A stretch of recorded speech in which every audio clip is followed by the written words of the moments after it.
Of you. आज का हमारा जो टॉपिक है वो है पीपीएच। ठीक है, पीपीएच के हम बारे में बात कर रहे हैं। पीपीएच क्या है? एक पोस्टपार्टम हेमरेज होता है। ठीक है, पोस्टपार्टम का मतलब होता है आफ्टर। ठीक है, इसके बाद पार्टम मीन्स होता है डिलीवरी, पार्टम मीन्स होता है डिलीवरी, और हेमरेज मीन्स होता है ब्लीडिंग। हेमरेज मीन्स बोला गया है ब्लीडिंग। ठीक है, तो इसमें क्या होता है कि जो डिलीवरी होती है, डिलीवरी के बाद में क्या होता है, ब्लीडिंग हो जाती है, मतलब एक्सेसिव अमाउंट में ब्लीडिंग जो हो जाती है उसी को हम क्या कहते हैं, पोस्टपार्टम हेमरेज कहा जाता है। तो ये बहुत बार होता है, जो फीमेल्स होती है जैसे डिलीवरी होने के बाद में इतनी ज़्यादा एक्सेसिव मात्रा में ब्लीडिंग हो जाती है कि पेशेंट की डेथ तक हो जाती है, या एक इसको बोल सकते हैं एक लाइफ थ्रेटनिंग कंडीशन भी बोल सकते हैं। जो एक पोस्टपार्टम हेमरेज है ये क्या है, एक लाइफ थ्रेटनिंग कंडीशन होती है। ठीक है, ये क्या है, पोस्टपार्टम हेमरेज एक लाइफ थ्रेटनिंग कंडीशन होती है। ठीक है, लाइफ थ्रेटनिंग कंडीशन। इसमें क्या हो सकती है, पेशेंट की इतनी मतलब ज़्यादा अमाउंट में ब्लड लॉस होने की वजह से क्या हो सकती है, पेशेंट की डेथ तक हो सकती है इसके अंदर।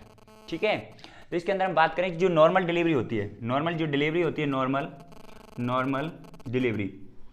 अब पूछा जाता है कि नॉर्मल, अब कोई पूछ ले आप लोगों से कि नॉर्मल जो डिलीवरी होती है, नॉर्मल डिलीवरी में ब्लड लॉस कितना होता है। ठीक है, तो नॉर्मल डिलीवरी के अंदर जो ब्लड लॉस होता है, नॉर्मल डिलीवरी के अंदर ब्लड लॉस, इसमें मतलब कि बताया गया है 150 ml से 250 ml। ठीक है, इतना ब्लड लॉस होता है। नॉर्मल जो डिलीवरी होती है उसके अंदर जो ब्लड लॉस होता है वो कितना होता है, 150 से 250 ml। इसकी हम एवरेज करें तो इसकी एवरेज की बात करें, एवरेज आएगी इसकी, एवरेज इसकी बात करें तो हमें इसके 200 ml। ठीक है, 200 ml के आसपास कितना होता है, इतना ब्लड लॉस होता है। ठीक है, नॉर्मल डिलीवरी के अंदर। हम नेक्स्ट बात करें, ये हो गया। इसके बाद हम बात करें डेफिनेशन की। नेक्स्ट बात करें डेफिनेशन ऑफ पीपीएच। तो जो पीपीएच की जो डेफिनेशन होती है, इसकी डेफिनेशन होती है, इसे कहते हैं क्वांटिटेटिव डेफिनेशन दी है, WHO के द्वारा दी गई है डेफिनेशन, क्वांटिटेटिव डेफिनेशन जो दी है वो WHO ने दी है। इसमें बोलता है arbitrary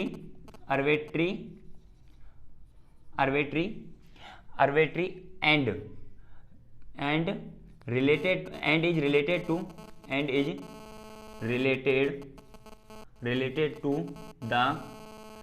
to the amount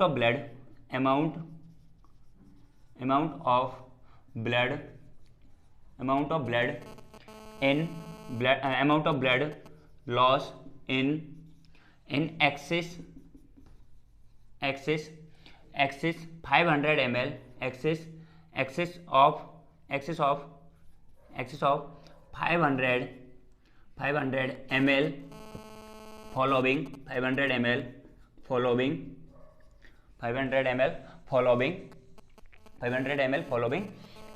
birth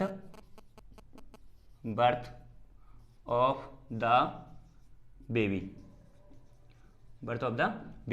तो इसके अंदर जो बताया गया है, ये क्या है, पीपीएच के अंदर जो डेफिनेशन दी है, ये क्या है, क्वांटिटेटिव, मतलब क्वांटिटी बताई गई है। इसमें क्वांटिटेटिव जो डेफिनेशन दी गई है, ये arbitrary end is related to amount of blood. इसमें अमाउंट ऑफ ब्लड लॉस हो जाता है एक्सेसिव ऑफ 500 ml से ज़्यादा ब्लड लॉस हो जाता है following birth of the baby, जब बच्चे का क्या होता है, जन्म होता है, अकॉर्डिंग टू WHO। ये जो डेफिनेशन दी है अकॉर्डिंग टू WHO, ये डेफिनेशन दी है अकॉर्डिंग टू WHO के अकॉर्डिंग है, WHO। ठीक है, वर्ल्ड हेल्थ ऑर्गेनाइजेशन के थ्रू ये जो डेफिनेशन दी गई है, ये दी है कि इसमें क्या होता है, जो ब्लड लॉस हो जाता है वो 500 ml से ज़्यादा ब्लड लॉस हो जाता है, उसी को हम क्या कहते हैं, उसी को हम इस डेफिनेशन के अंदर उसको पीपीएच कहा जाता है। ठीक है, 500 ml से ज़्यादा ब्लड लॉस हो जाता है नॉर्मल जो डिलीवरी है, उसमें कोई भी डिलीवरी के अंदर जब 500 ml या 500 ml से ज़्यादा ब्लड लॉस हो जाता है उसको अपन पीपीएच कहेंगे। ठीक है, और 500 ml से कम ब्लड लॉस होता है तो उस कंडीशन को हम नॉर्मल जो डिलीवरी होती है उसके अंदर जो ब्लड लॉस होता है वो कितना होता है, 150 से 250 ml ब्लड लॉस होता है नॉर्मल डिलीवरी में। ठीक है, जबकि जो 500 ml या 500 ml से ज़्यादा ब्लड लॉस होता है तो उसको अपन कह रहे हैं पीपीएच। ये तो होता है नॉर्मल के अंदर। एक होता है सिजेरियन सेक्शन, दूसरी होती है सिजेरियन सेक्शन। जो सिजेरियन सेक्शन के अंदर हम बात करें, सिजेरियन सेक्शन या CS सेक्शन, सी का मतलब होता है सिजेरियन सेक्शन। जो सिजेरियन सेक्शन होता है, सिजेरियन सेक्शन के अंदर जो ब्लड लॉस होता है वो होता है एक्सेसिव 1000 ml। ठीक है। 1000 ml से ज़्यादा ब्लड लॉस होता है, ज़्यादा मतलब 1000 ml या 1000 ml से ज़्यादा ब्लड लॉस होता है, उसको हम क्या कहते हैं, इस कंडीशन को हम कहते हैं, ये भी हमारा किसके अंदर आएगा, पीपीएच के अंदर आएगा। ठीक है। इसके बाद हम बात करें कि जो इसके बाद में नेक्स्ट और भी इसके अंदर पैरामीटर दिए हुए हैं, जैसे कि जो डिलीवरी है मतलब कि वेजाइनल डिलीवरी के अंदर तो 500 ml या 500 ml से ज़्यादा ब्लड होता है।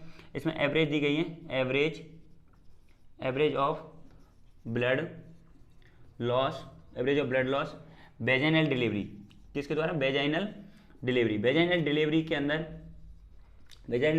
अंदर 500 ml से ज़्यादा ब्लड लॉस हो रहा है, 500 ml से ज़्यादा ब्लड लॉस होगा तो उसको अपन बोलेंगे, क्या बोलेंगे, उसको पीपीएच बोलेंगे, 100 ml को पीपीएच बोलेंगे। नेक्स्ट दूसरा है इसके अंदर वेजाइनल, ये तो ये हो गया। इसके बाद नेक्स्ट दूसरा है कि सिजेरियन सेक्शन के अंदर ब्लड लॉस हो रहा है, कितना ml हो रहा है, इसमें ब्लड लॉस हो जाता है 1000 ml से ज़्यादा ब्लड लॉस हो जाता है तो उसको अपन पीपीएच के अंदर आएगा। इसके बाद हम हिस्टेक्टोमी जो पेशेंट होता है, हिस्टेक्टोमी का पेशेंट जो होता है, हिस्टेक्टोमी की जो पेशेंट है उसके अंदर हो रहा है 1500 ml से ज़्यादा ब्लड लॉस हो रहा है, 1500 ml से ज़्यादा ब्लड लॉस हो रहा है तो वो भी किसके अंदर आता है, वो भी हमारा इसी के अंदर आएगा, वो भी पीपीएच के अंदर आता है। ठीक है, तो ये हमारे पीपीएच के अंदर आते हैं। ठीक है, नेक्स्ट हम बात करते हैं, इसके बाद में नेक्स्ट इंसिडेंस की बात करेंगे। ठीक है, इंसिडेंस की बात करेंगे हम। नेक्स्ट हमारा incidence,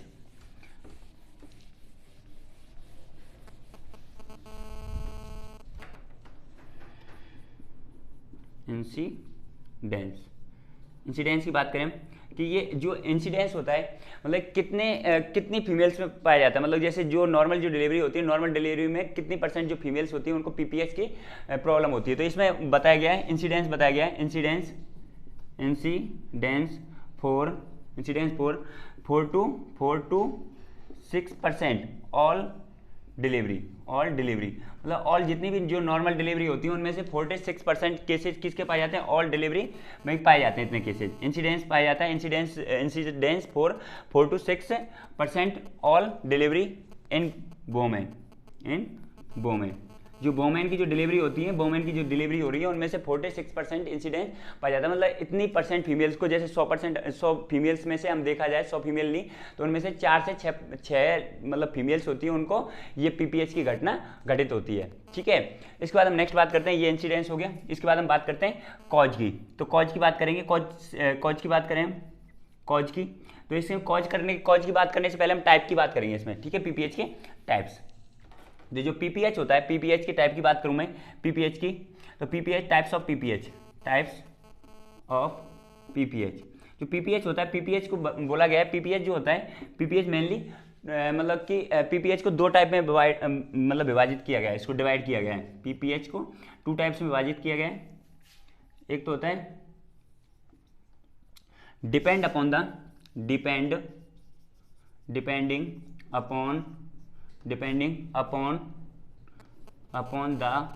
upon the amount of blood loss. एक तो इसको मतलब कि इसको depend upon the amount of blood loss के ऊपर मतलब डिवाइड किया गया है। दूसरा इसका बताया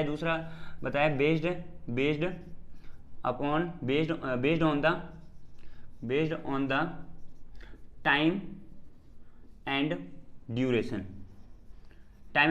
के हिसाब से पीपीएच को डिवाइड किया गया। तो ये पीपीएच के 2 टाइप हैं, एक तो ये हो गया, एक दूसरा पीपीएच का ये हो गया। एक तो टाइम एंड ड्यूरेशन के हिसाब से डिवाइड किया गया है और दूसरा हमने इसको किया है अमाउंट ऑफ ब्लड लॉस के हिसाब से इसको डिवाइड किया गया है। तो ये हमारा जो अमाउंट ऑफ ब्लड लॉस है ये 3 टाइप से होता है। ठीक है, अमाउंट ऑफ ब्लड लॉस को हमने 3 टाइप में बांटा गया है। ठीक है, जो फर्स्ट हमारा जो इसमें बताया गया है कि ब्लड के हिसाब से, एक तो होता है हमारा माइनर होता है, माइनर ब्लड लॉस। एक दूसरा हमारे जो टाइप है, दूसरा हमारा टाइप बताया है इसमें मेजर बताया है, मेजर ब्लड लॉस। और तीसरा जो हमारा टाइप है वो आता है हमारा, तीसरा जो टाइप है सीवियर ब्लड लॉस। ठीक है, ये हमारे बताए गए। तो जो हमारा जो अमाउंट ऑफ ब्लड लॉस के हिसाब से हम डिवाइड करें तो ये 3 टाइप का होता है। एक तो होता है हमारा माइनर ब्लड लॉस होता है, एक दूसरा टाइप बताया इसका मेजर ब्लड लॉस, और तीसरा बताया सीवियर ब्लड लॉस। ठीक है, तो जो माइनर जो ब्लड लॉस होता है इसके अंदर जो ब्लड का जो अमाउंट होता है लेस देन होता है 1 लीटर। इसके अंदर जो ब्लड लॉस होता है 1 लीटर होता है। 1 लीटर से कम ब्लड लॉस होता है उसको माइनर ब्लड लॉस कहा जाता है। माइनर ब्लड लॉस पीपीएच बोला गया है इसको, ठीक है, minor blood loss PPH.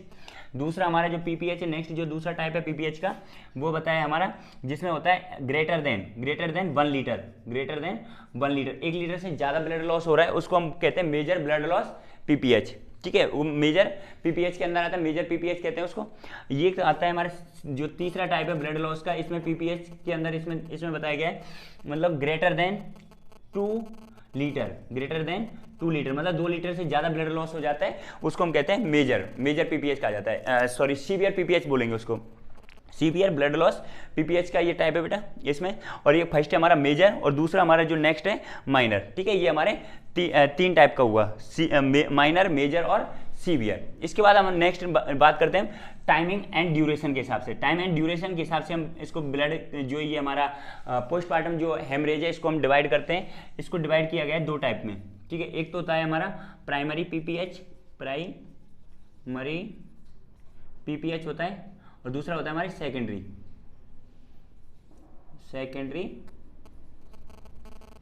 PPH. ठीक है, एक तो प्राइमरी पीपीएच होता है, दूसरा सेकेंडरी पीपीएच होता है। ठीक है, अब हम बात करते हैं नेक्स्ट, अब इसको लेते हैं based on the time and duration के हिसाब से पीपीएच को। ठीक है, इसको एक बार ले लो, फोटो ले लो चाहे तो। ठीक,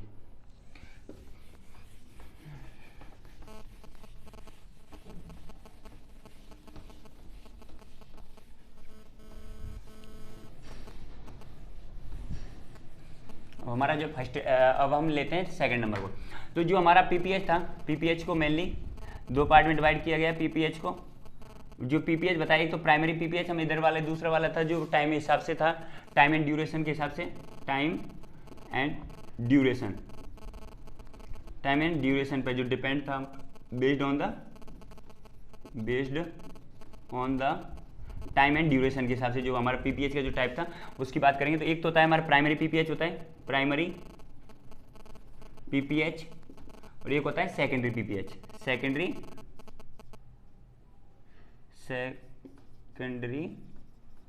पीपीएच। ठीक है, अब इसमें प्राइमरी पीपीएच की हम बात करें, प्राइमरी पीपीएच भी क्या होता है इसमें, ये भी प्राइमरी पीपीएच भी 2 टाइप का होता है। प्राइमरी पीपीएच भी 2 टाइप का बांटा गया है, प्राइमरी पीपीएच 2 टाइप का होता है। प्राइमरी पीपीएच की हम बात करें तो इसमें फर्स्ट होता है हमारा, इसमें जो फर्स्ट जो हमारा टाइप है कि इसके अंदर एक तो इधर को साइड में आता था ट्रू पीपीएच आता है, और इधर साइड में आता है हमारा थर्ड स्टेज ऑफ पीपीएच। ठीक है, थर्ड स्टेज ऑफ पीपीएच, और ये आता है ट्रू पीपीएच आता है। नेक्स्ट हमारा आता है true PPH.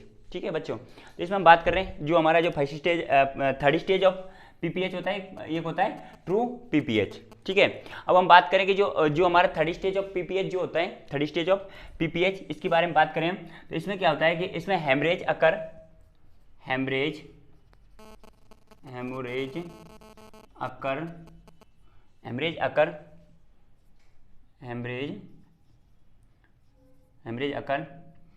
Occur before expulsion of uterus, sorry expulsion of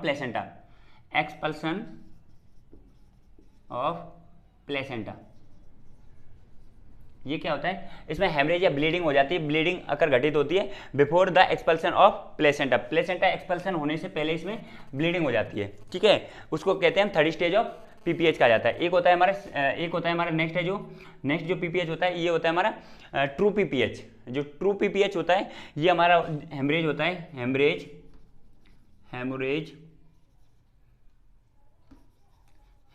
occur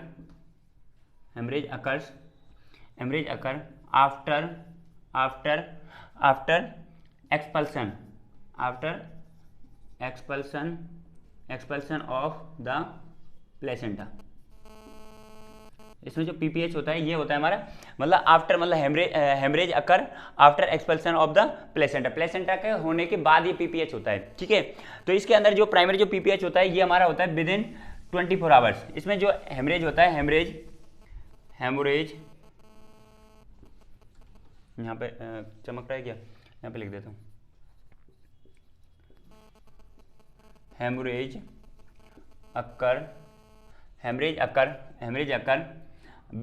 occur before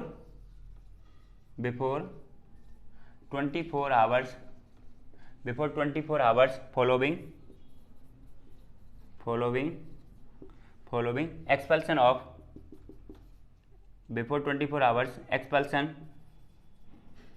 of placenta. इसमें क्या होता है 24 आवर्स के अंदर जैसे जो प्लेसेंटा एक्सपल्सन होता है तो उसके अंदर ये पीपीएच देखने को मिलता है। ठीक है, ये 24 आवर्स के अंदर होता है। जब दूसरा जो हमारा नेक्स्ट देखने को मिलता है, इसके बाद नेक्स्ट जो सेकेंडरी होता है हमारा secondary haemorrhage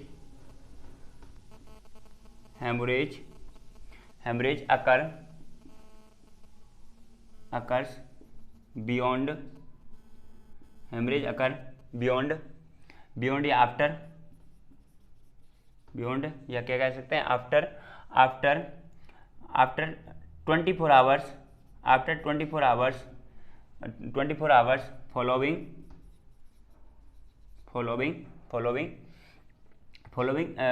following expulsion of, या एक्सपल्सन कह सकते हैं, या क्या करते हैं बर्थ ऑफ द बेबी,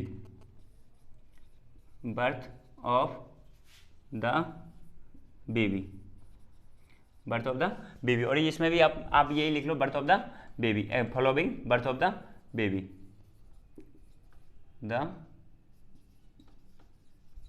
ठीक है, बर्थ ऑफ द बेबी।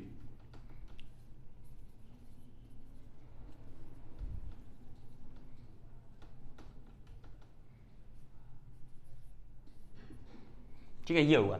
तो इसमें क्या हुआ कि जो हमारा जो फर्स्ट प्राइमरी जो पीपीएच होता है, ये क्या होता है हेमरेज होता है बिफोर 24 आवर्स के अंदर जो होता है बर्थ ऑफ द बेबी के बर्थ होने के 24 आवर्स के अंदर जो ब्लीडिंग होती है उसी को हम क्या कहते हैं, उसको हम कहते हैं प्राइमरी पीपीएच कहा जाता है। सेकेंडरी पीपीएच होता है जो 24 आवर्स बियॉन्ड या आफ्टर 24 आवर्स, मतलब डिलीवरी के होने के बाद 24 आवर्स के बाद जो ब्लीडिंग होती है, और कहाँ तक होती है, मतलब कि इसमें मतलब 24 आवर्स से लेकर के और 6 वीक तक जो ब्लीडिंग होती है, 6 वीक तक जो ब्लीडिंग देखने को मिलती है, उसी को हम क्या कहते हैं सेकेंडरी पीपीएच कहा जाता है। प्राइमरी पीपीएच के अंदर तो होता है 24 आवर्स के अंदर जो ब्लीडिंग होती है उसे प्राइमरी पीपीएच कहते हैं। सेकेंडरी पीपीएच होती है मतलब 24 आवर्स के बाद, after 24 hours after to 6 week तक या 1.5 मंथ तक जो ब्लीडिंग होती है, तो उस ब्लीडिंग को ही हम क्या कहते हैं, उसको हम सेकेंडरी पीपीएच कहा जाता है। ठीक है, इसके बाद हम नेक्स्ट बात करते हैं, ये सबको समझ में आया होगा।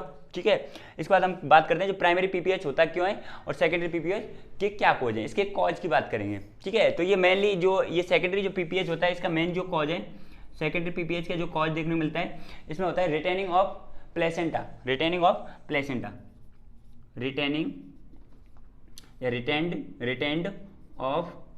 द प्लेसेंटल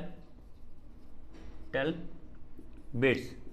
प्लेसेंटल बिट्स का मतलब होता है कोई भी खांच रह जाना प्लेसेंटल। ठीक है, तो उसको हम क्या कहते हैं, कोई भी प्लेसेंटा का कोई बिट्स रह गई और क्या हो जाए, या कोई प्लेसेंटा क्या रह जाए, मेम्ब्रेन रह जाती है, मेम्ब्रेन हो जाती है, तो उसकी वजह से क्या होती है, मतलब जो ब्लीडिंग है वो लॉन्ग टाइम तक चलती रहती है। ठीक है, मतलब प्रॉपर तरीका से क्या हुआ कि यूट्रस प्रॉपर तरीका से खाली नहीं हुआ है, यूट्रस में कोई ना कोई क्या रह गया, कोई थोड़ा सा पार्ट रह गया प्लेसेंटा का कोई छोटा सा पार्ट रह गया, उसकी वजह से क्या हो रही है, कंटिन्यू ब्लीडिंग हो रही है, और कितने वीक तक हो रही है, 6 वीक तक हो रही है। ठीक है, किसी फीमेल्स में होता है कि मतलब कि 12 वीक तक भी ब्लीडिंग हो सकती है। ठीक है, 3 मंथ तक भी ब्लीडिंग हो सकती है, 1.5 से 3 मंथ तक भी ब्लीडिंग पाई जा सकती है। तो मेनली तो ये 6 वीक तक बताया है। ठीक है, वैसे किसी फीमेल्स को हो सकता है। ठीक है, इसके बाद हम नेक्स्ट बात करते हैं जो हमारे प्राइमरी पीपीएच के कॉज क्या है। ठीक, प्राइमरी पीपीएच के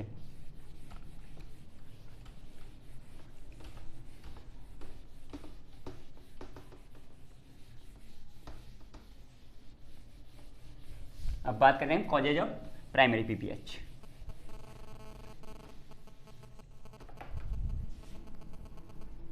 causes of primary PPH. Primary PPH जो होता है ये कब होता है, इसके अंदर हमने जो प्राइमरी पीपीएच के अंदर हमने बताया कि इसमें क्या होता है, हेमरेज हो जाता है, हेमरेज होता है, haemorrhage occur 24 occurs, haemorrhage occur before 24 hours following birth of the baby,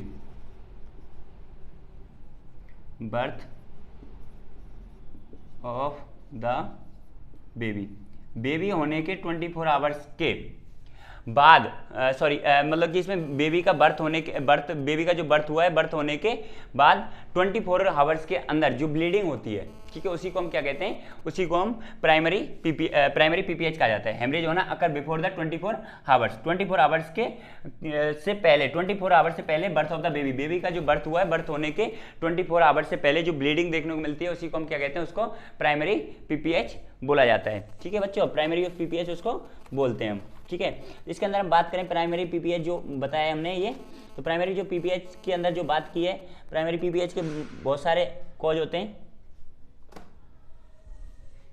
इसके अंदर हम बात करें प्राइमरी पीपीएच के, तो प्राइमरी पीपीएच के अंदर जो कॉज है, कॉज बताया गया है, इसका पहला जो फर्स्ट कॉज होता है atony of uterus, atony of uterus होता है फर्स्ट कॉज।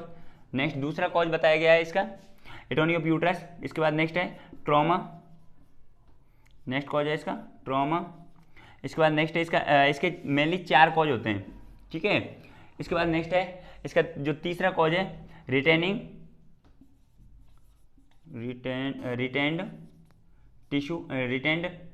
टिश्यू। जो चौथा नंबर का जो कॉज है इसका, चौथे नंबर पर जो कॉज आता है वो है कोगुलोपैथी,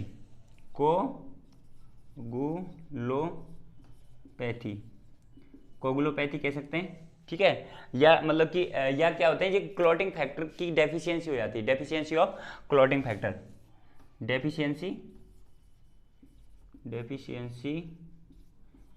ऑफ क्लॉटिंग फैक्टर। तो उसकी वजह से क्या हो सकता है, उसकी वजह से पीपीएच डेवलप हो सकता है। ठीक है, तो अब इसके हम बात करें तो इसके main cause of primary PPH के मेनली 4 कॉज होते हैं। ठीक है, एक होता है एटोनी ऑफ यूट्रस, दूसरा ट्रॉमा है, तीसरा रिटेंड टिश्यू होते हैं, और इसके बाद में चौथा जो हमारा कॉज है इसमें कोगुलोपैथी, डेफिशिएंसी कोगुलोपैथी हो जाती है, डेफिशिएंसी ऑफ क्लॉटिंग फैक्टर, मतलब कि बॉडी के अंदर क्लॉटिंग फैक्टर की कमी होने की वजह से क्या होता है, ब्लड का थक्का नहीं जम पाता है, और उसकी वजह से क्या होता है, कंटिन्यू ब्लीडिंग होती रहती है। ठीक है, तो हम बात करते हैं सबसे पहले एटोनी ऑफ यूट्रस। ठीक है, एटोनी ऑफ यूट्रस, तो इसकी हम बात करें एटोनी ऑफ यूट्रस क्या होता है। ठीक है, तो एटोनी ऑफ यूट्रस का मतलब होता है जो यूट्रस होता है, यूट्रस की जो मसल्स होती है प्रॉपर क्या नहीं होती है, कॉन्स्ट्रक्टेड नहीं हो पाती, uterus is fail to contract.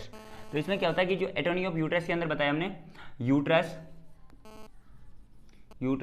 Is to fail, uterus is fail to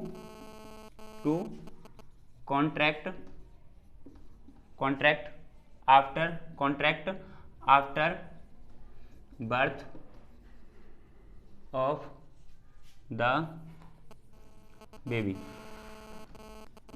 of the baby, जो इसमें बताया गया हमने एटोनी ऑफ यूट्रस क्या होता है, uterus is fail to the contract after birth of the baby, मतलब कि जो बच्चे का जन्म होने के बाद में यूट्रस के अंदर दो मैकेनिज्म होते हैं। एक तो होता है इसके अंदर यूट्रस के अंदर कॉन्ट्रैक्शन होता है, एक रिट्रैक्शन होता है। ठीक है, तो कॉन्ट्रैक्शन का मतलब होता है वापस से संकुचन होना, कॉन्ट्रैक्शन होना, और रिट्रैक्शन मतलब होता है थोड़ा सा दूर होना, मतलब कि रिलैक्सेशन होना। ठीक है, तो दो स्टेज होती है इसमें। तो इसमें क्या होता है कि जो एटोनी ऑफ यूट्रस, टोनी मतलब होता है मतलब कॉन्ट्रैक्शन होना, एक तरीका से कॉन्ट्रैक्शन होना। ठीक है, कॉन्ट्रैक्शन होना है, और एटोनी मतलब अबनॉर्मल हो जाता है। एटोनी ये मतलब होता है एबनॉर्मल होना, ये एटोनी मतलब हो गया अबनॉर्मल। तो इसमें अबनॉर्मल होना, अबनॉर्मल का मतलब ये हो गया uterus is fail to contract after the birth of the baby, मतलब बेबी का बर्थ होने के बाद जो यूट्रस होता है वो अपनी नॉर्मल साइज में नहीं आ पा रहा है। तो उसकी वजह से क्या हो रहा है, उसकी वजह से ब्लीडिंग हो रही है। तो उसके बहुत सारे कारण हो सकते हैं, जो एटोनी ऑफ यूट्रस के बहुत सारे कॉज हो सकते हैं कि क्यों हो रहा है ये, तो इसके भी बहुत सारे कॉज हैं, इसके बताया गया है बहुत सारे कॉज हैं इसको एटोनी ऑफ यूट्रस होने के। या क्या हो रहा है इसके अंदर, जैसे कि मल्टीपल प्रेगनेंसी हो सकती है। ठीक है, इसका एपीएच हो सकता है, इसका कॉज बात करें एपीएच, तो इसमें एंटीपार्टम हेमरेज हो सकता है। एंटीपार्टम हेमरेज की वजह से भी हो सकता है। एंटीपार्टम हेमरेज क्या होता है कि इसमें 28 वीक के बाद, आफ्टर 28 वीक एक्सेसिव ब्लीडिंग हो जाती है, ठीक है, तो उसको अपन क्या कहते हैं, एपीएच कहा जाता है, एंटीपार्टम हेमरेज कहता है। इसमें हम ज़्यादा चलेंगे नहीं, ज़्यादा इसके अंदर टॉपिक के अंदर जाएंगे नहीं, क्योंकि हमको पढ़ाना है एपीएच, सॉरी पीपीएच। तो पीपीएच के अंदर इसमें आता है प्लेस, इसके अंदर दो टाइप होती है, दो मतलब ये दो इसमें डिजीज कंडीशन आते हैं। एक तो आता है इसमें एपीएच के अंदर, एपीएच के एंटीपार्टम हेमरेज के अंदर आता है, इसके अंदर प्लेसेंटा प्रीविया, प्लेसेंटा प्रीविया आता है, और दूसरा आता है प्लेसेंटा एब्रिप्टियो, प्लेसेंटा एब्रियो, प्लेसेंटा एब्रिटियो, एब्रिटियो, ठीक है, प्लेसेंटा एब्रिटियो। तो इसमें प्लेसेंटा की मतलब कि इसमें दो कंडीशन आती है, प्लेसेंटा प्रीविया आता है, दूसरा प्लेसेंटा एब्रिप्टियो। तो प्लेसेंटा प्रीविया क्या होता है कि मतलब जो प्लेसेंटा होता है, प्लेसेंटा क्या होता है, मार्जिनल पर अटैच हो जाता है। जैसे ये हो गया, थोड़ा सा बता दूं, तो ये क्या हुआ कि इसमें वैसे मतलब जो बच्चा होता है वो अटैच तो ऊपर होता है नॉर्मली तो इस टाइप से अटैच होता है, जैसे ये बच्चा हो गया और ये इस टाइप से, तो नॉर्मली तो इस टाइप से अटैच होता है, ठीक है, ये तो नॉर्मल है। अब इसमें क्या होता है कि जो प्लेसेंटा प्रीविया के अंदर क्या होता है कि जो बच्चा यहाँ पर अटैच ना होकर के बच्चा क्या होता है लोअर लाई पर अटैच हो जाता है। जैसे कि यहाँ पे इस जगह पर अटैच हो गया लोअर लाई के अंदर, ठीक है, इसके अंदर यहाँ पे अटैच हो गया, ठीक है, इस टाइप से यहाँ पे अटैच हो जाता है। या हमारा क्या होता है कि इसमें लोअर लाई पर अटैच होता है, या पोस्टीरियर या एंटीरियर इधर साइड में भी अटैच हो सकता है। या बहुत बार होता है कि इसमें पार्शियली हो जाता है, पार्शियली अटैच हो जाता है, मतलब ये हमारी ये सर्विक्स हो गया, सर्विक्स के पार्शियली कवर कर लिया सर्विक्स को इसने।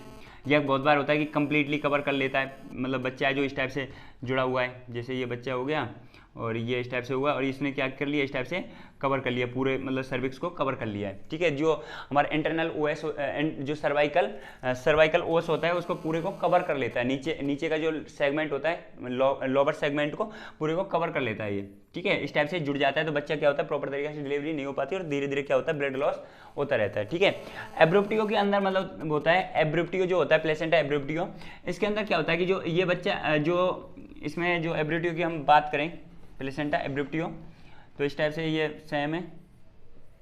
इसमें थोड़ा सा ये है कि जो बच्चा होता है इसमें क्या होता है कि मतलब प्री मैच्योर मतलब सेपरेशन हो जाता है प्लेसेंटा का, प्री मैच्योर क्या हो जाता है, सेपरेशन हो जाता है। जैसे ये बच्चा जुड़ा हुआ है और इसमें क्या होता है टाइम से पहले क्या होता है मार्जिनल से थोड़ा थोड़ा करके बच्चा हटने लग जाता है और ब्लीडिंग स्टार्ट हो जाती है, ठीक है, टाइम से पहले इमेच्योर या प्री टर्म बेबी हो जाता है, क्योंकि इसमें क्या होता है कि जो टाइम से पहले प्लेसेंटा सेपरेट होने लग जाता है, ठीक है। तो उसको अपन क्या कहते हैं एब्रिप्टियो प्लेसेंटा कहा जाता है। और ये जो भी घटना होती है 28 वीक के बाद हो सकती है, 28 वीक के बाद होता है, इसे कहते हैं एपीएच, एंटीपार्टम हेमरेज कहा जाता है, ठीक है। एक तो ये कॉज हो सकता है। इसके बाद में नेक्स्ट है, इसके बाद में नेक्स्ट हो सकता है माल फॉर्मेशन हो सकता है, ठीक है। नेक्स्ट कॉज है इसका माल फॉर्मेशन होता है, इसके अंदर malformation of uterus, malformation of uterus. इसमें क्या होता है कि जो मतलब यूट्रस का जो निर्माण करती है वो कौन होती है, मुलेरियन डक्ट से निर्माण होता है यूट्रस का, ठीक है, मुलेरियन डक्ट से जो मुलेरियन डक्ट से निर्माण होता है। तो इसमें क्या होता है डिसजेनेसिस हो जाता है, डिसजेनेसिस कंडीशन देखने को मिलती है, डिसजेनेसिस।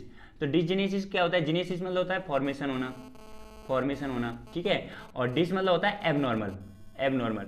इसमें क्या होता है यूट्रस का एबनॉर्मल फॉर्मेशन हो जाता है, ठीक है। जैसे हम बात करें तो यूट्रस के अंदर एक तो होता है मतलब कि कॉर्नुएट यूट्रस, बाइकॉर्नुएट यूट्रस और यूनिकॉर्नुएट यूट्रस का डेवलपमेंट हो जाता है। जैसे यूट्रस इस टाइप से नॉर्मल, तो यूट्रस इस टाइप से होता है, ये नॉर्मल यूट्रस है, नॉर्मल है ये, ठीक है, इस टाइप से। अब इसमें क्या होता है जो इसके अंदर जो माल फॉर्मेशन के अंदर जो यूट्रस देखने को मिलता है इसके अंदर इस टाइप से हो जाता है, जैसे कि ये हो गया इस टाइप से। अब इसमें क्या हुआ कि इधर की साइड में तो है नहीं फैलोपियन ट्यूब, खाली इधर एक साइड की फैलोपियन ट्यूब जा रही है, ठीक है, इस टाइप से हो गई और इधर टाइप से निकल के यहाँ पे जैसे ये हो गया इस टाइप से हो गई, मतलब वन टाइप, इसे कहते हैं यूनिकॉर्नुएट यूट्रस। या इस टाइप से हो सकता है यूट्रस, देखो जैसे कि ये हो गया इस टाइप से हो गया, ये इधर से हो गया इस टाइप से हो गया, ठीक है, इस टाइप से हो गई। इसमें दूसरा मतलब दो मतलब यूट्रस हो गए, तो इसे कहते हैं बाइकॉर्नुएट यूट्रस हो सकता है, ठीक है, पार्शियल कॉर्नुएट यूट्रस हो सकता है। जैसे पार्शियल बात करें तो जैसे इस टाइप से हो गया, जैसे यूट्रस का, तो इसके अंदर क्या हुआ कि ये पार्शियली हो गया, ठीक है, और किसी किसी में कंप्लीट हो जाता है कि कंप्लीट जुड़ जाता है। तो इस टाइप से यूट्रस का प्रॉपर डेवलपमेंट नहीं हो रहा है, तो इसकी वजह से क्या हो सकता है, इसकी वजह से पीपीएच डेवलप हो सकता है, ठीक है। बच्चा क्या होगा कि प्रॉपर तरीके से उसका प्रॉपर तरीके से डेवलपमेंट नहीं होगा और बच्चा क्या होगा टाइम से पहले सेपरेट हो सकता है और इसकी वजह से क्या कॉज कर सकता है, पीपीएच को कॉज कर सकता है। तो ये भी हमारा एक नेक्स्ट कॉज है, माल फॉर्मेशन ऑफ यूट्रस, ठीक है। इसके बाद में एक एनीमिक कंडीशन भी है, नेक्स्ट कॉज है एक एटोनिक ऑफ यूट्रस को करने के 4-5 कॉज है, ठीक है। इसके बाद नेक्स्ट कॉज है एनीमिया, एनीमिक मदर है, एनीमिया एंड माल न्यूट्रिशन की वजह से भी क्या हो सकता है, इसकी वजह से पीपीएच हो सकता है, ठीक है। इसके बाद नेक्स्ट कॉज है पीपीएच, इसकी वजह से भी डेवलप हो सकता है। इसके बाद हम नेक्स्ट बात करें कि प्रोलॉन्ग लेबर हो गया है, उसकी वजह से भी हो सकता है प्रोलॉन्ग्ड लेबर।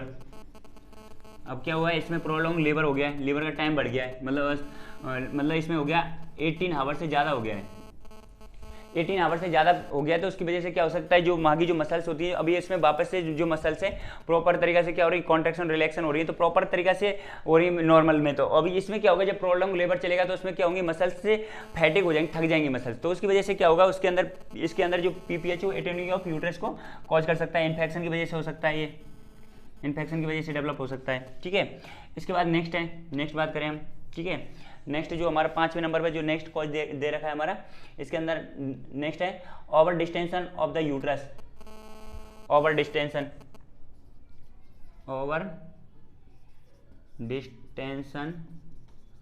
Of uterus. अभी क्या हो गया, इसमें ओवर डिस्टेंशन हो गया। ओवर डिस्टेंशन क्यों हो गया, जैसे कि बच्चा है, अब इसमें 2 फीटस हो सकते हैं, मतलब कि यूट्रस के अंदर 2 फीटस हो सकते हैं, तो उसकी वजह से क्या हो सकता है, ओवर डिस्टेंशन हो सकता है। और क्या कारण हो सकता है कि बेबी का जो साइज है वो बड़ा हो सकता है, बेबी का मतलब इसमें ओवर डिस्टेंशन के जो कारण है, इसमें मल्टीपल प्रेगनेंसी हो सकती है, मल्टीपल बेबी हो सकते हैं, मल्टीपल बेबी, ठीक है, मल्टीपल बेबी हो सकते हैं उसके अंदर, मतलब मल्टीपल बेबी हो सकते हैं। और क्या कॉज हो सकता है इसका, नेक्स्ट दूसरा कॉज हो सकता है कि इसके अंदर जो बेबी का जो साइज है वो बड़ा है, बेबी साइज लार्ज, बेबी का साइज है जो लार्ज है, मतलब जो बच्चा जो इसके अंदर है यूट्रस के अंदर उसका मतलब ग्रेटर देन 4 kg से ज़्यादा उसका वेट है, तो उसकी वजह से भी क्या हो सकता है, ओवर डिस्टेंशन ऑफ यूट्रस हो सकता है। इसके बाद में नेक्स्ट है मल्टी ग्रेविडा, ठीक है, मल्टी ग्रेविडा वाली फीमेल्स है, ये हम बात करें ग्रांड मल्टी पारस वोमेन कह सकते हैं, या तो ग्रांड मल्टी पारस है, या जो फीमेल्स है ग्रांड मल्टी पारा। नेक्स्ट कॉज है हमारा ग्रांड मल्टी पारा। ग्रांड मल्टी पारा का मतलब होता है मतलब कि इसमें जो फीमेल्स है उसने क्या किया है, मतलब 5 या 5 से ज़्यादा बेबी को क्या दिया है, जन्म दिया है, 5 बेबी को क्या दिया है, 5 बेबी से ज़्यादा को बर्थ दिया, तो उसकी वजह से क्या होगा, बार बार जो मसल्स होंगी वो क्या होंगी, रिलैक्स होंगी और कॉन्स्ट्रिक्टेड होंगी, ठीक है। तो उसकी वजह से क्या होगा, मसल्स की जो फ्रेजिलिटी होती है वो क्या हो जाती है, अफेक्ट हो जाएगी, ठीक है, वो अपनी एक नॉर्मल साइज में नहीं आ पाएंगे, तो उसकी वो भी एक कारण हो सकता है। ग्रांड मल्टी पारस वोमेन्स के अंदर भी ये कंडीशन डेवलप हो सकती है। इसके बाद नेक्स्ट है प्लेसेंटा एक्रिएटा, नेक्स्ट कॉज है प्लेसेंटा एक्रिएटा,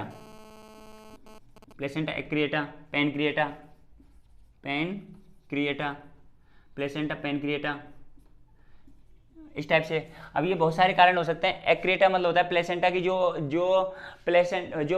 प्लेसेंटा है, प्लेसेंटा क्या होता है कि जो यूट्रस होता है, यूट्रस की जो एंडोमेट्रियम में अटैच होना चाहिए, तो ये एंडोमेट्रियम को पार करके मायोमेट्रियम के मतलब किनारे तक पहुंच जाता है, जिसको हम कहते हैं एक्रिएटा कहा जाता है, ठीक है। अब ये जब ज़्यादा मतलब कि अंदर तक ये धस जाता है, अंदर तक जब जुड़ जाता है, तो उसकी वजह से जब ये हटेगा तो क्या होगा, एक्सेसिव ब्लीडिंग होगी, तो उसकी वजह से कारण बन सकता है पीपीएच का कॉज कर सकता है, जिसकी वजह से क्या होगा कि यूट्रस की जो मसल्स है वो प्रॉपर तरीके से कॉन्स्ट्रक्शन नहीं हो पाएगा। इसके बाद आता है पेनक्रिएटा। नेक्स्ट है पेनक्रिएटा। पेनक्रिएटा का मतलब होता है मतलब कि जो तीनों लेयर हैं यूट्रस की, उन तीनों लेयरों को पार कर चुका है ये, ठीक है। जैसे मैं यूट्रस बनाऊँ, ये यूट्रस हो गया, ठीक है, तो इसमें जैसे ये बेबी है, ये बेबी है, ठीक है। अब बेबी का, अब इसमें जैसे 3 लेयर हैं, ये यूट्रस के अंदर 3 लेयर हैं। अब इसमें क्या हुआ कि बच्चे के जो ये वाला जो ये तीनों लेयर को पार करके बाहर तक, मतलब कि ये तीनों लेयर को तीनों लेयर पार कर ली इसने, ठीक है। ऊपर ये स्किन की हो गई, ठीक है। तो इसने तीनों लेयर पार कर ली है, ठीक है। अब पार करने के बाद अब ये क्या हुआ, इस कंडीशन को कहते हैं हम पैनक्रिएटा, ठीक है। पैनक्रिएटा कहा जाता है। एक्रिएटा का मतलब है कि ये क्या किया है, खाली इसमें जैसे ये वाली मसल्स वाली लेयर हो गई, ये मसल्स की लेयर हो गई, तो ये क्या है कि यहाँ मसल्स की लेयर तक पहुँच जाता है, मसल्स की लेयर तक पहुँच जाता है, पर ये मायोमेट्रियम को पार नहीं करता है, ठीक है। तो इसलिए इसको कहते हैं एक्रिएटा। ये भी कंडीशन डेवलप हो सकती है, ये भी क्या कर सकती है, एटोनी ऑफ यूट्रस कर सकती है, ठीक है। एटोनी ऑफ यूट्रस का कारण बन सकती है। इसके बाद नेक्स्ट है, और भी कॉज है। इसके बाद नेक्स्ट कॉज आता है हमारा इसके अंदर प्रीसिपिटेट लेबर। नेक्स्ट हमारा कॉज है प्रीसिपिटेट लेबर होता है। प्रीसिपिटेट लेबर, प्रीसिपिटेट लेबर, प्रीसिपिटेट जो लेबर है, प्रीसिपिटेट लेबर का मतलब होता है जो डिलीवरी होनी चाहिए, मतलब जैसे कि 12 आवर्स में होनी चाहिए नॉर्मली, ठीक है। तो 12 आवर्स में क्या होता है, 12 आवर्स में, तो इसमें क्या होती है, ओनली फॉर 2 आवर्स में हो रही है, ठीक है। मतलब इसमें डिलीवरी लेस देन 2 आवर्स में ही होगी। अब इसमें जो दोनों स्टेज है, फर्स्ट और सेकंड, जो मतलब कि दोनों स्टेजों में क्या हो जाता है कि इसमें बहुत जल्दी डिलीवरी हो जाती है, ठीक है। बहुत फास्टली जो डिलीवरी हो रही है इसमें, बहुत जल्दी बेबी की जो डिलीवरी हो जाती है, तो उसकी मसल्स होती है वो समझ नहीं पाती कि हमको कॉन्ट्रैक्ट होना है या रिलैक्स होना है, ठीक है। तो प्रॉपर तरीके से जो कॉन्ट्रैक्शन एंड जो रिट्रैक्शन होता है तो वो प्रॉपर तरीके से नहीं डेवलप होता है। तो उसकी वजह से क्या हो सकता है, एटोनी ऑफ यूट्रस को ये कॉज कर सकता है, एटोनी ऑफ यूट्रस, ठीक है। एटोनी ऑफ यूट्रस को कॉज कर सकता है। और भी कॉज है। इसके बाद में होता है कॉज है मेडिसिन भी हो सकती है, कुछ मेडिसिन या ड्रग्स हो सकती है। ड्रग्स भी क्या कर सकती है, कॉज कर सकती है, ठीक है। ये किसको, एटोनी ऑफ यूट्रस को कॉज कर सकती है। जो एटोनी ऑफ यूट्रस होता है, atony of uterus, atony of uterus जो कॉज कर रहा है, तो इसके अंदर हम बात करें एटोनी ऑफ यूट्रस के अंदर, तो इसके अंदर ये हमने बहुत सारे इसके कॉज की बात की, ठीक है। ये हमारा 80% कॉज करता है, ठीक है। ये प्राइमरी के अंदर 80% एटोनी ऑफ यूट्रस पाया जाता है। नेक्स्ट हमारा कॉज है ट्रॉमा। नेक्स्ट कॉज होता है हमारा ट्रॉमा। नेक्स्ट कॉज है हमारा ट्रॉमा। ट्रॉमा किस वजह से हो सकता है, जैसे एपिजियोटोमी सीजर कट लगाया है, एपिजियोटोमी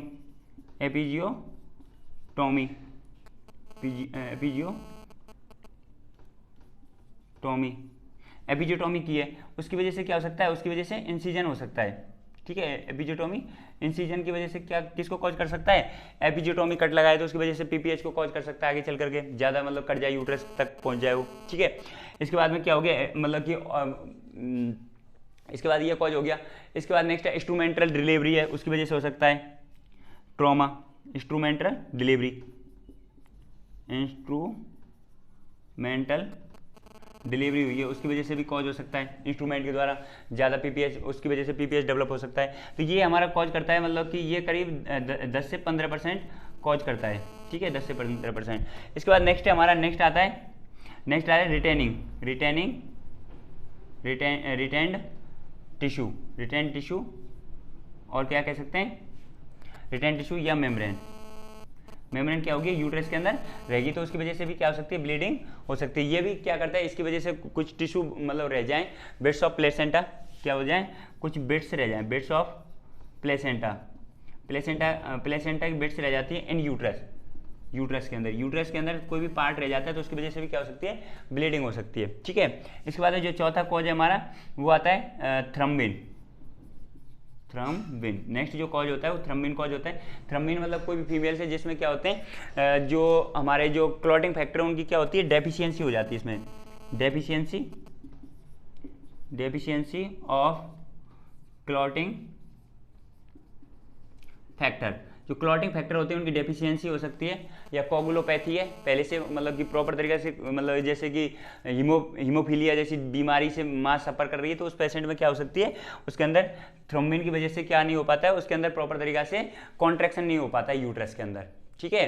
तो ये कारण हो सकते हैं, ठीक है। इसके बाद हम नेक्स्ट बात करें कि जो हमारा प्राइमरी जो पीपीएच होता है, प्राइमरी जो पीपीएच होता है, प्राइमरी पीपीएच, और एक दूसरा था हमारा सेकेंडरी पीपीएच। नेक्स्ट था सेकेंडरी पीपीएच। जो सेकेंडरी पीपीएच और प्राइमरी पीपीएच के अंदर जो ब्लीडिंग देखने को मिलती है ज़्यादा एक्सेसिव मात्रा में या मोस्ट कॉमनली जो ब्लीडिंग देखने को मिलती है मोस्ट कॉमन 2 आवर्स के अंदर ब्लीडिंग देखने को मिलती है इसके अंदर, ठीक है। जो प्राइमरी पीपीएच है उसके अंदर मेनली मतलब कि डिलीवरी होने के तुरंत बाद 2 आवर्स के अंदर ज़्यादा एक्सेसिव ब्लीडिंग देखने को मिलती है। जबकि जो सेकेंडरी पीपीएच होता है, सेकेंडरी पीपीएच के अंदर जो ब्लीडिंग देखने को मिलती है वो हमारी देखने को मिलती है इसके अंदर 8 to 14 आवर्स। इसमें 8 to 14 hours 8 to 14 days, hours नहीं सॉरी डेज पे देखने को मिलती है। 8 से 14 डेज ज़्यादा ब्लीडिंग देखने को मिलती है सेकेंडरी पीपीएच के अंदर। मोस्ट कॉमनली देखने को मिलती है, मोस्ट कॉमनली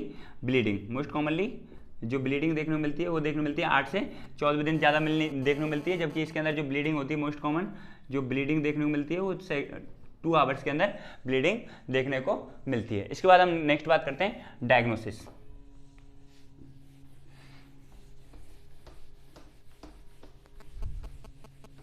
नेक्स्ट हम बात करते हैं डायग्नोसिस की कि अब इस पेशेंट है, अब ये हमारा पोस्टमार्टम हेमरेज का पेशेंट है। अब इसके अंदर हम क्या क्या डायग्नोसिस कर सकते हैं, ठीक है। तो डायग्नोसिस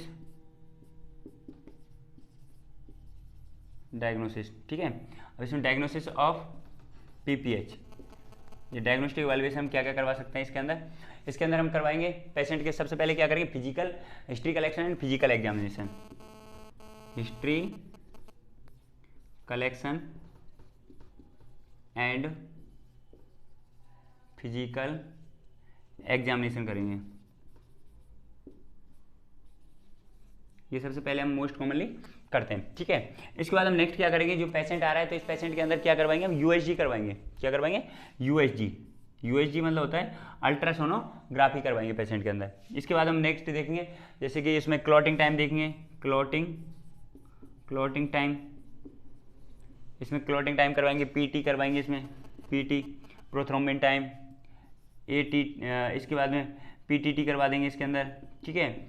इसके बाद में इसके अंदर और क्या करवा सकते हैं, ब्लड टेस्ट करवा सकते हैं, ब्लड टेस्ट करवाएंगे इस पेशेंट के अंदर। इसके बाद ब्लड ग्रुपिंग करवाएंगे, ब्लड ग्रुपिंग या आर